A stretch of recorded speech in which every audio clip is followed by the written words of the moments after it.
Assalamualaikum warahmatullahi wabarakatuh. Kembali lagi di Gramatikal Arab, kupas tuntas tentang tatanan bahasa Arab. Hari ini kita kembali membahas kitab Jurumiyah dan sudah memasuki bab Faslun al-Mu'arabat.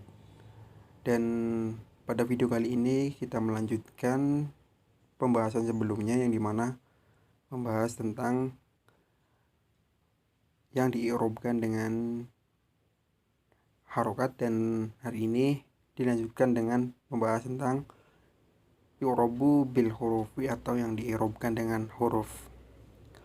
Walladhi yu'rabu bil hurufi arba'atun, dan adapun yang diirobkan dengan huruf itu ada 4. At-tasniyatu wa jam'ul mudzakkaris salimi wal asma'ul khamsatu wal af'alul khamsatu wa hiya yaf'alani wa taf'alani wa yaf'aluna wa taf'aluna wa taf'alina. Yang diirobkan dengan huruf itu ada 4. Yang pertama isim tasniyah, yang kedua jam'ul mudzakkaris salim, yang kedua asmaul khamsah, dan yang keempat ada af'alul khamsah. Af'alul khamsah yaitu contohnya yaf'alani, taf'alani, yaf'aluna, taf'aluna, dan taf'alina.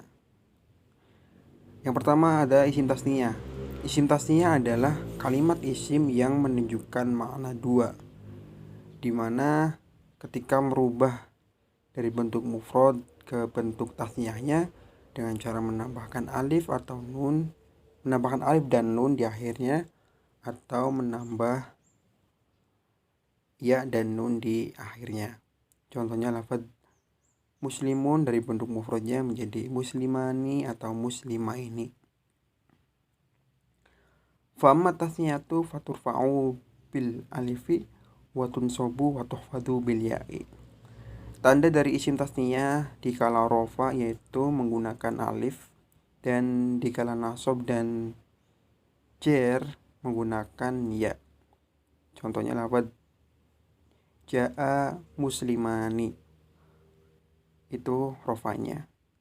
Kemudian nasabnya ro'a itu muslimaini dengan menggunakan ya.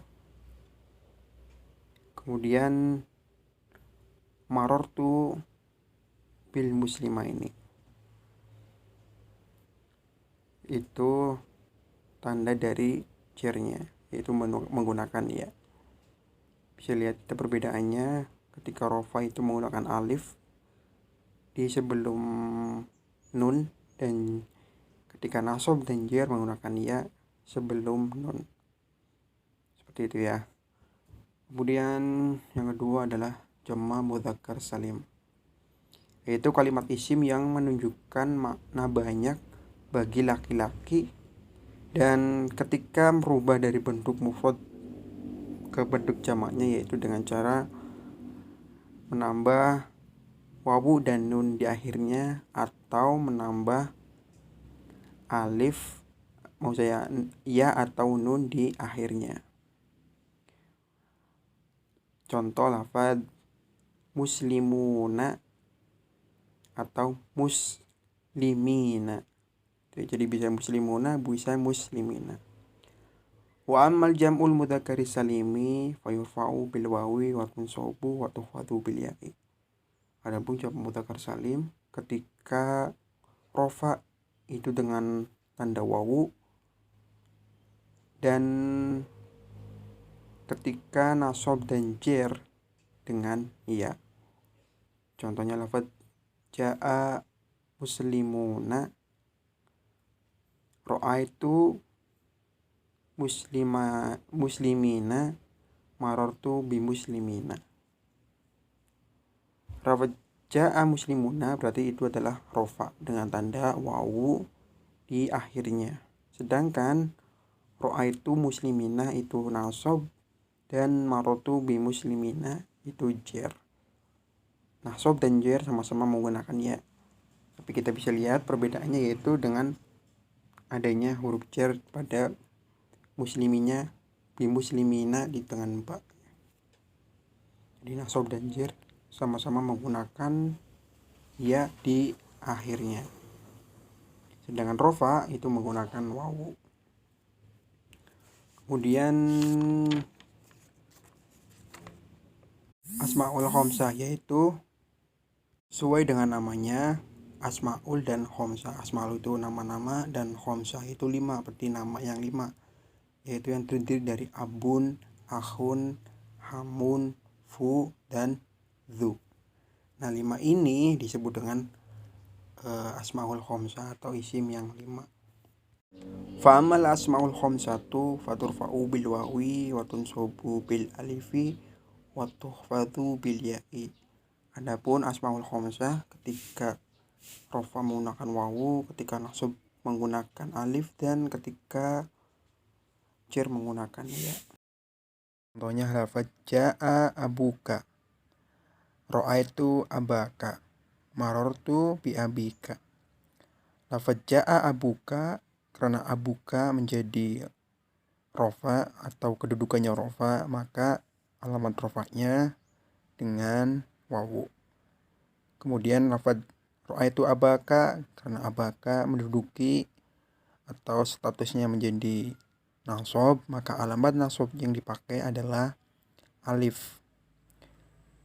Dan kemudian lafaz marartu bi abika karena bi abika statusnya jar, maka tanda jarnya menggunakan ya. Dan untuk asmaul khamsah ini ketika ingin memberikan alamat dengan huruf, maka harus diidhofahkan kepada kalimat atau kata selanjutnya. Contoh di sini dapat abuka. Di situ ada ka sebagai idhofah atau kata sambungnya, sehingga lafaz abu itu bisa ditandai dengan huruf gitu ya.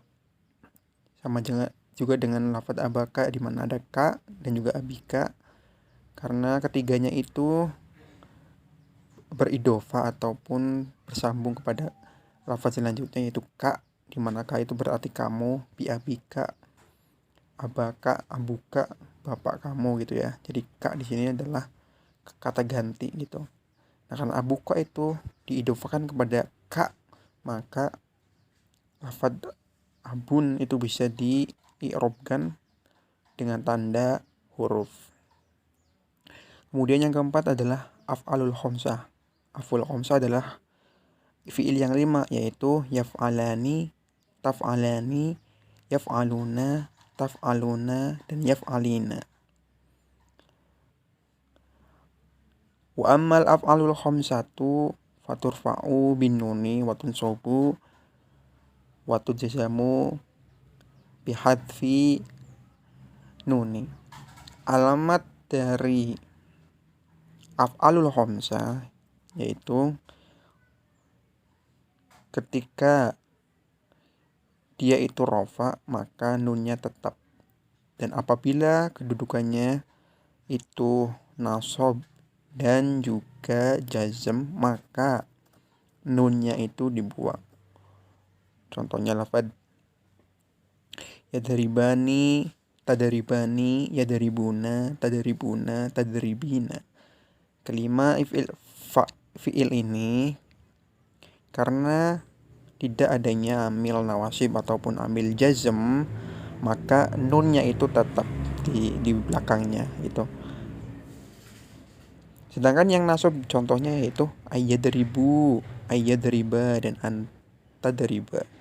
Lafaz ayyadribu tadinya adalah yadribuna karena kemasukan an, yang dimana an itu adalah amil nasab, maka nunnya itu dibuang menjadi ayyadribu. Kemudian juga ayyadriba, yang tadinya itu yadribani karena kemasukan an, maka nunnya itu dibuang sebagai tanda nasab. Kemudian antadribi juga sama, yang tadinya adalah tadribina karena kemasukan an sebagai amil nawasib atau amil nasab, maka nunnya itu dibuang. Dan juga contoh yang lainnya yaitu dengan kemasukan amil jazm, yaitu lan adalah amil jazm. Contohnya yadribu, lafaz ini ada yadribuna karena kemasukan lan, di mana lan adalah amil jawazim atau amil jazm, maka tanda jazmnya itu nunnya dibuang. Sama juga lafaz layadribu dan lan tadribi, di mana keduanya karena kemasukan amil jazm maksud saya, maka tanda jazmnya itu dengan membuang nun di akhirnya. Dan di sini ada tabel supaya lebih dimudahkan atau mengingatnya. Yang pertama isim tasniyah. Isim tasniyah itu ketika rofa menggunakan alif, ketika nasab menggunakan ya, dan ketika jar menggunakan ya. Kemudian jama mudzakkar salim, ketika rofa menggunakan ya, dan ketika nasab dan jar menggunakan, saya ulangi, maksud saya jama mudzakkar ketika rofa menggunakan wawu, dan ketika nasab dan jar menggunakan ya. Dan asmaul khamsah ketika rofa menggunakan wawu, ketika nasab menggunakan alif, dan ketika jar menggunakan ya. Dan yang terakhir afalul khamsah ketika rofa menggunakan nun, dan ketika nasab dan jazm maka membuang nun. Nah, itulah tadi pembahasan tentang faslul al-mu'rabat di bagian kedua, di mana diirobkan dengan huruf. Semoga video ini bermanfaat bagi yang mempelajari dan juga memperdalam tentang ilmu nahwu. Sekian, assalamualaikum warahmatullahi wabarakatuh.